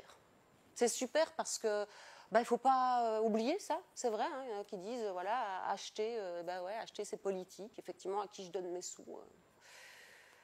C'est super, mais c'est pas super quand, du coup, nos, justement, politiciens reposent leur action là-dessus. Vous voyez, sur notre responsabilité individuelle. Et ça, par exemple, l'exemple typique de ce que ça donne, c'est le Nutri-Score. Vous voyez le Nutri-Score, hein? Donc, sur certains produits, une petite échelle de A à E qui nous dit ou combien le produit est bon ou moins bon pour nous. OK ? Ce Nutri-Score, il vient d'être vu là au printemps 2024 parce qu'ils se sont rendus compte qu'ils s'étaient trompés sur certaines choses. C'est-à-dire qu'ils avaient mis l'huile d'olive en D parce que c'est du gras. Mais en fait, dans l'huile d'olive, il y a plein de bonnes choses, donc elle est remontée en B. Par contre, les patates surgelées pour faire des frites, là, elle était en B, parce que le Nutri-Score, c'est avant cuisson.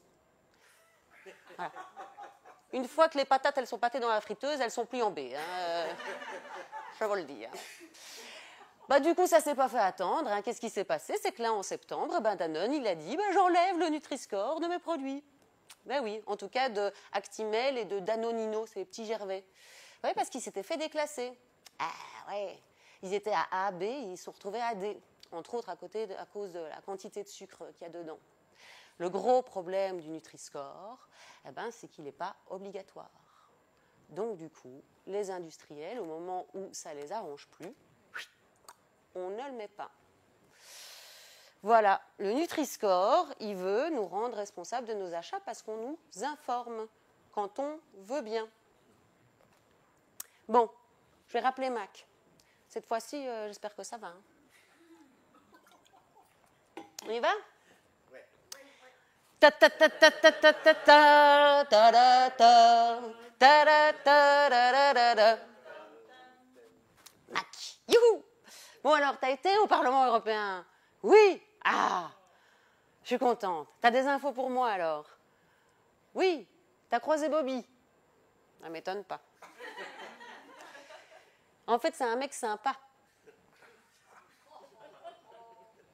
Vous partagez la passion du hockey, vous avez lunché ensemble. Et il va t'inviter sur sa piste privée au Canada. Ouais. Non mais Mac, il t'achète, hein. Si Bobby et ses Bobbies y traînent au Parlement européen, c'est pas pour rien. Hein. Voilà.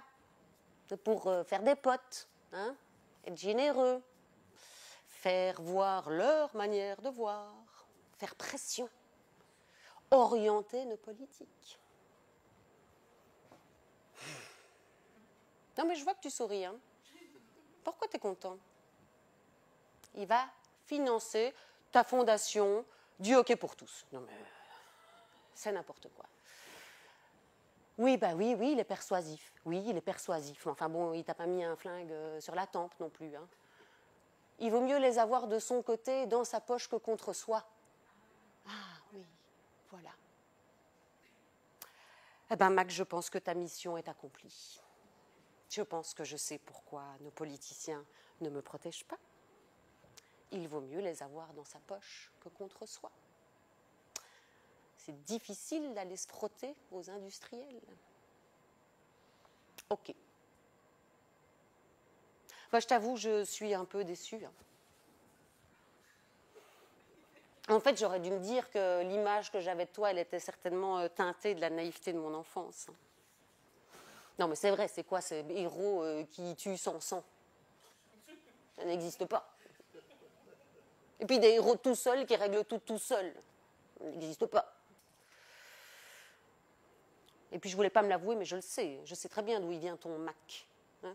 Il vient de McDonald's. Eh oui.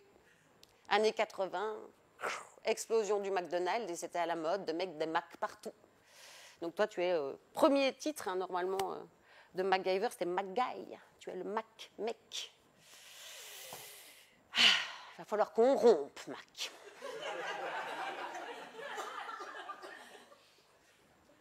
Non, parce que, tu sais, à peu près à la même époque, un peu plus tard, hein, dans les années 90, hein, il y a des gens qui sont battus contre ce qu'ils ont appelé la Mac-domination. Tu vois? José Bové et des militants paysans qui font de la désobéissance civile et qui vont démonter un McDo en construction. Et tu sais pourquoi ils le font? Parce qu'ils trouvent que la cible est symbolique. Parce que McDo, c'est un beau symbole de la malbouffe et de ce qu'ils appellent le capitalisme apatride. Apatride, qui n'a pas de carte d'identité, qui n'a pas d'État, qui n'a pas de frontières. Bah, tu vois, je crois que je vais peut-être plutôt aller voir vers ces luttes collectives, moi. Et plus croire en un héros. Et puis peut-être que je pourrais penser à des femmes. À Vandana Shiva, par exemple. C'est une militante activiste indienne qui, depuis les années 80, lutte auprès des paysans contre les géants de l'agro. Bah ouais. Il y a du monde, hein. T'as de la concurrence, mon vieux. Bah voilà. Je crois que tout est dit. Je pense que tu peux y aller. Je te fais pas de bisous, hein.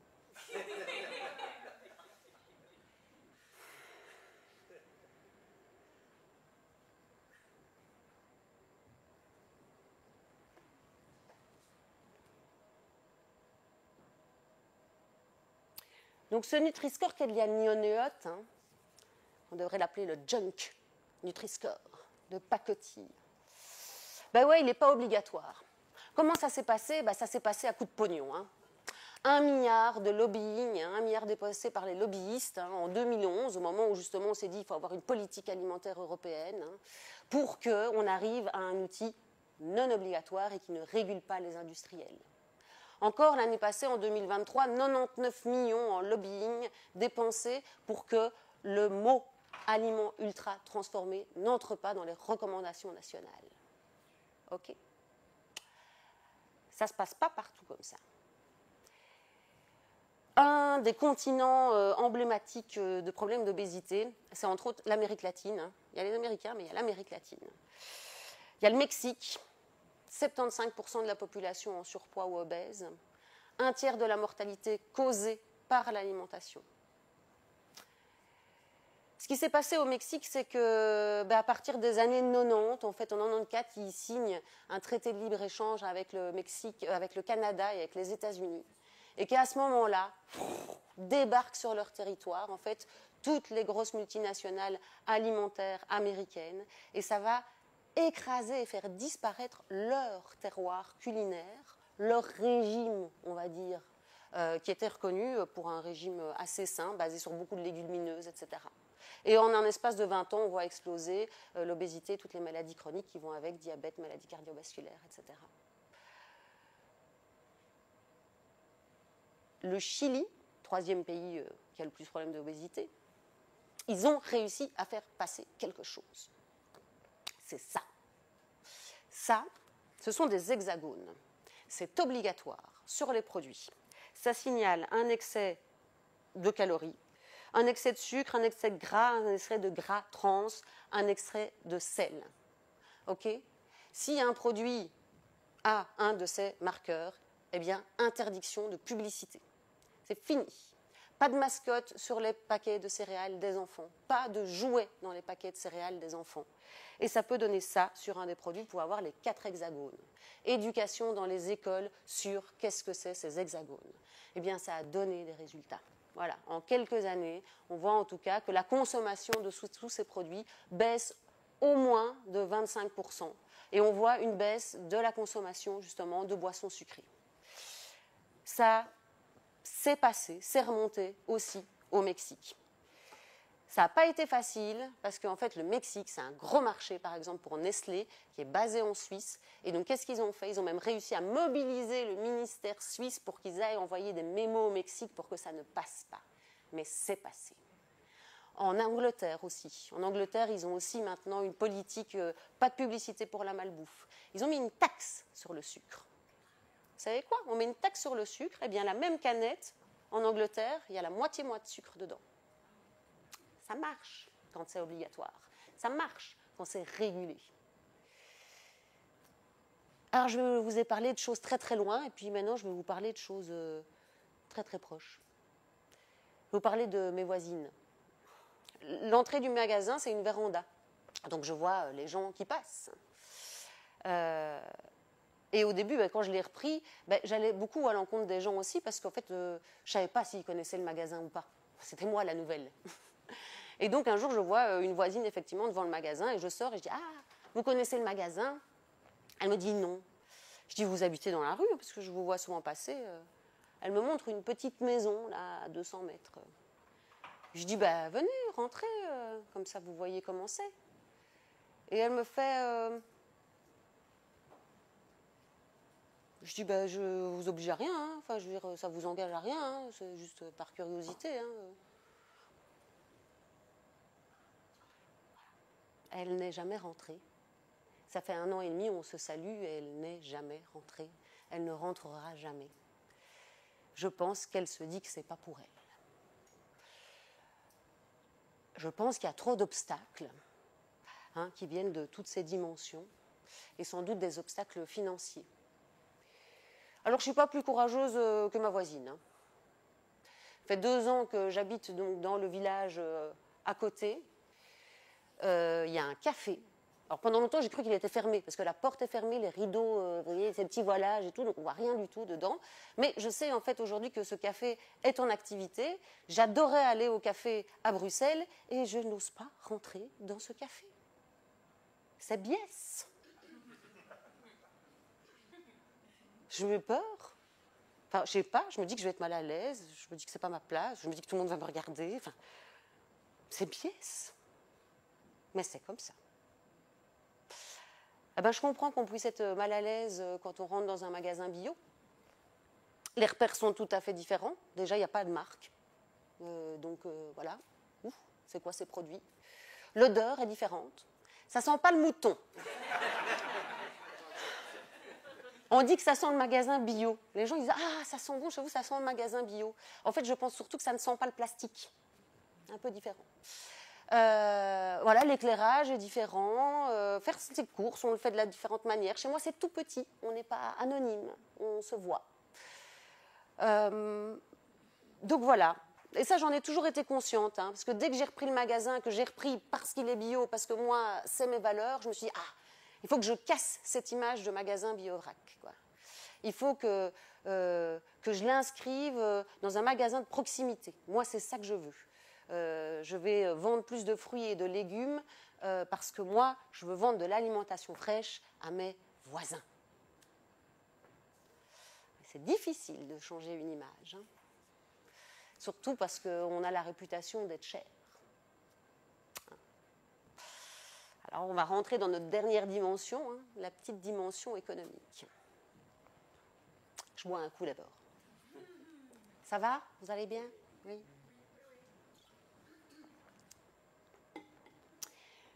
Quand je suis à l'épicerie, j'écoute beaucoup la radio, surtout au matin. Et au matin, il y a toutes les pubs pour les grandes surfaces. Là. Alors j'entends « All deal !» Dis-moi, c'est quoi le deal de cette semaine? Et moi, je suis là « All deal !» Il n'y a pas de deal. Parce qu'elle ne se sucre pas sur le dos des producteurs. Et ouais. Ouais, je me dis, mais comment c'est possible, quoi? Comment c'est possible, les prix que j'entends à la radio, quoi? Je veux dire, même regardez, là, l'Intermarché, alors ça, c'était pendant l'été, les tomates. Tomates, 1,29 € le kilo. Moi, je les achète le double du prix. Je les achète le double du prix à mon maraîcher. Comment voulez-vous? Comment c'est possible? Et en fait, Christian Jacquiot, qui a écrit donc Les coulisses de la grande distribution, il nous dit, en fait, c'est pas possible. Hein.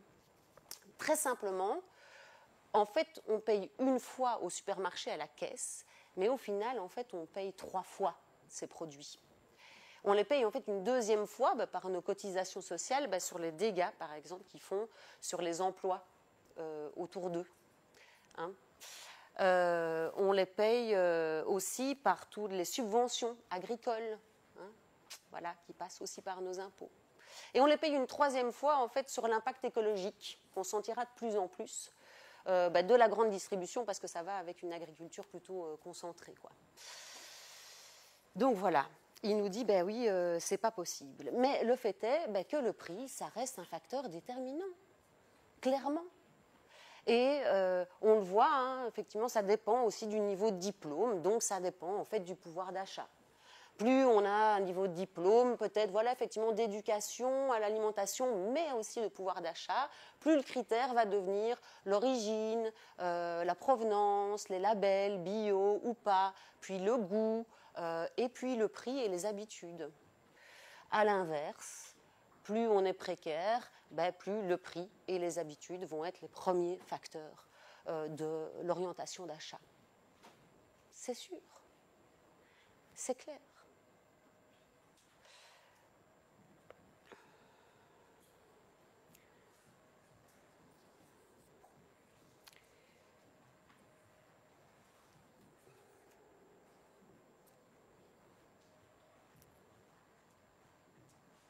Cette accessibilité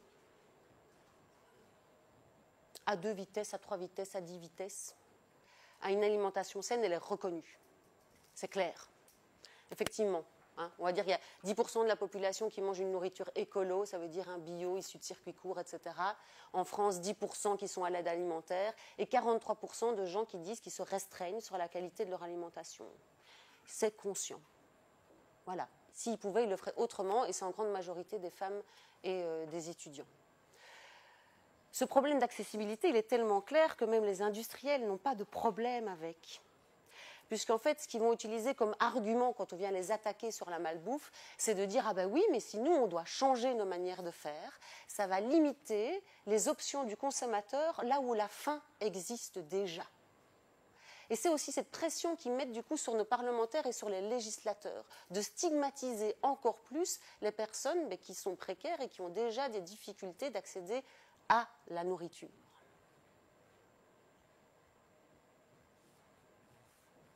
Et là, je me dis, c'est quand même le criminel qui se fait passer pour le bon samaritain.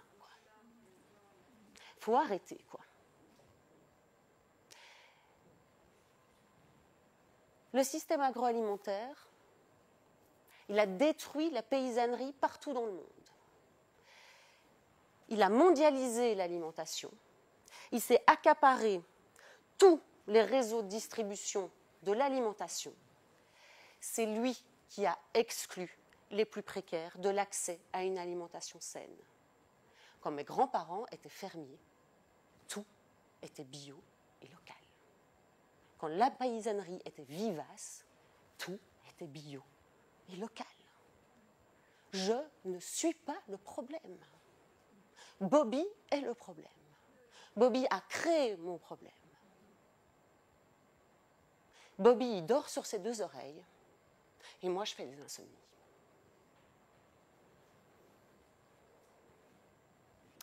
Alors quand je fais des insomnies, je pense, évidemment, ouais, je réfléchis à toutes ces tensions, à tous ces paradoxes qui me traversent en tant que commerçante, à tous ces objectifs que j'ai.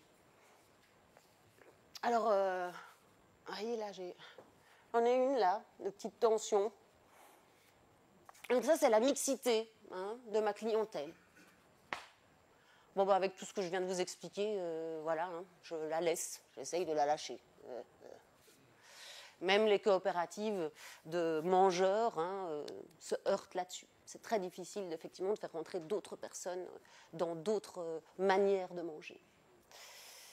Puis j'en ai une deuxième, oui, celle-là, elle me tire là. Favoriser le local. Ben ouais, favoriser le local. Mais comment je fais, moi? Quand le premier fruit mangé en Belgique, c'est la banane. Quand mes bananes de Côte d'Ivoire, elles sont toujours moins chères que mes pommes locales. Et puis pour mon chiffre d'affaires, je ne peux pas me passer, en fait, de vendre des avocats, des mangues, des bananes, du café, du chocolat. C'est pas possible. Alors j'ai décidé que, en tout cas, ce que j'allais faire, c'est, en tout cas, essayer de favoriser le local, en tout cas dans ce qui est produit chez nous. Je ne vais pas aller acheter des pommes d'Argentine alors qu'on a des pommes belges, ce que font les grandes surfaces. Ok, c'est super. Et en plus, on a des nouvelles filières qui essayent de se redévelopper.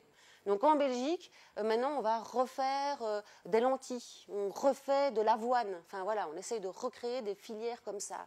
Génial. Sauf qu'en fait, ils sont plus chers que si je les achète et qu'ils viennent de l'autre bout du monde, l'avoine. Donc favoriser le local, oui. Mais je ne veux pas devenir une épicerie fine. Moi, ce que je veux, c'est rester un commerce de proximité. Et puis j'en ai une dernière, la grosse, là. Ah là là là là, celle-là, elle me fait mal au cou. Dégager du salaire. Dégager du salaire. Mais garder des prix corrects. Mais c'est quoi un prix correct? En fait, pour le Libia Bocal, normalement, le prix correct, c'est le prix d'achat plus ce qui va couvrir toutes mes charges, plus un petit coussin pour les investissements si je dois changer un frigo, un bazar, etc. Et mon salaire, normalement. Mais est-ce que si je fais ce calcul-là, est-ce que ça reste un prix acceptable pour les consommateurs? Alors, voilà, du coup, prix acceptable, prix correct. Alors, si on l'aligne sur ceux des supermarchés, alors c'est sûr que non. Alors là, mais bon, eux, ils ne payent pas leurs méfaits, leurs externalités négatives, comme on dit.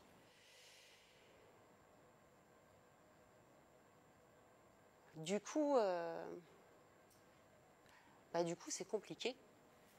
Du coup, en fait, depuis que j'ai repris le magasin, il y a environ 10 épiceries bio en Wallonie qui ont fermé. C'est énorme, hein, quand même, parce que je pense qu'il n'y en a pas tant que ça. Et puis, quand on me demande « ça va, le magasin ?»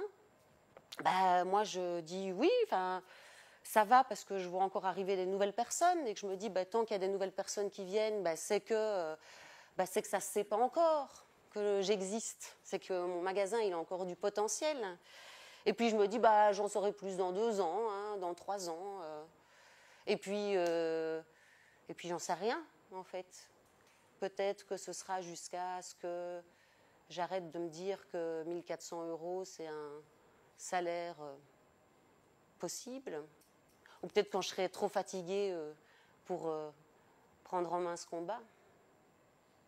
Non, en fait, ce qu'il faudrait, c'est un système global. Vous voyez, un système global qui rechange la donne. Et il y en a un qu'on est en train de tester. Ça s'appelle la sécurité sociale alimentaire. L'idée, en fait, c'est vraiment de, construire un modèle calqué sur celui de la sécurité sociale, vous voyez, comme on l'a pour nos soins de santé, les allocations, le chômage, etc. Donc ça passerait par nos cotisations et ça nous permettrait de recevoir chacun concrètement un chèque, on va dire, de 150 € par mois par personne. Voilà. Mais avec ce chèque, c'est pour pouvoir acheter des produits conventionnés. Conventionnés, hein, comme les médecins qui le sont. Alors ces produits-là, on les aura choisis démocratiquement ensemble. Voilà. Donc par la sécurité sociale, conventionnée, et que ce soit pour tout le monde, pas spécialement pour les plus précaires, pour que ça ne reste pas un levier, vous voyez, qu'on pourra aller récupérer après, là. Ok ? Ça, c'est les 3 piliers de la sécurité sociale alimentaire. Ce que ça permettrait, ça permettrait peut-être aux gens de choisir vraiment, en partie, en tout cas, leur alimentation. Ça permettrait d'avoir un budget réservé à l'alimentation. Ça permettrait aux paysans de pouvoir se développer plus largement. On parle même d'essayer de voir, est-ce que ça pourra générer des salaires à vie, par exemple, pour les paysans. Ça permettrait peut-être à mon magasin d'être accessible. En tout cas, un peu plus. Tout ça est dans le petit livre « Régime général ». On est en train de tester cette sécurité sociale à grande et à petite échelle en France, dans des villes, en Belgique, dans des quartiers ou sur des côtes, etc., à Liège, à Bruxelles, et tout ça. Donc c'est intéressant, c'est un projet à suivre. C'est dans ce bouquin aussi qu'il y a eu beaucoup d'informations que je vous ai données sur l'exploitation des femmes, etc. Alors moi, quand je fais des insomnies, je rêve éveillée quand même aussi. Alors je rêve éveillée, j'en ai plein des rêves. Victoria, depuis qu'elle est toute petite, on lui offre toujours des trucs. Enfin, les gens lui offrent des trucs. Vous voyez, une fois, elle était dans le train, je la laisse marcher, elle revient avec un paquet de frites. Un paquet de frites. Donc je retourne voir la dame, je dis, non, j'avais fini. Un paquet de frites. Donc, voilà. Quand on va chez le poissonnier, elle reçoit une sucette ou des bonbons. Quand on va chez le boucher, elle reçoit une sucette. Quand on va chez l'épicier à Bruxelles, on avait un épicier iranien. Hein, elle recevait une sucette.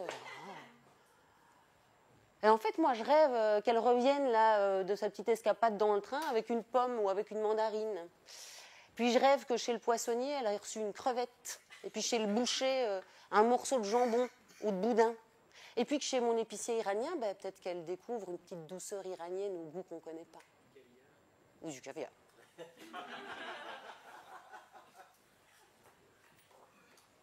Oh, je rêve d'une collation saine qui soit tous les jours. Je rêve qu'elle revienne de la cantine en me disant « Maman, j'ai mangé du radis noir. C'était coup-ci, coup-ça, mais c'était quand même plus coup-ci que coup-ça. » Je rêve que toutes les écoles aient des cantines durables qui permettent de développer des filières de maraîchers. Je rêve que le métier de cantinier soit un métier noble, reconnu, autant que prof. Je rêve d'une sécurité sociale, alimentaire. Je rêve de débats enflammés pendant la campagne électorale sur l'alimentation. Monsieur le ministre de la Santé, quand allez-vous arrêter de nous dire que les soins de santé sont lourds et pèsent sur notre société et allez-vous réguler les industriels qui nous rendent malades? Ouais!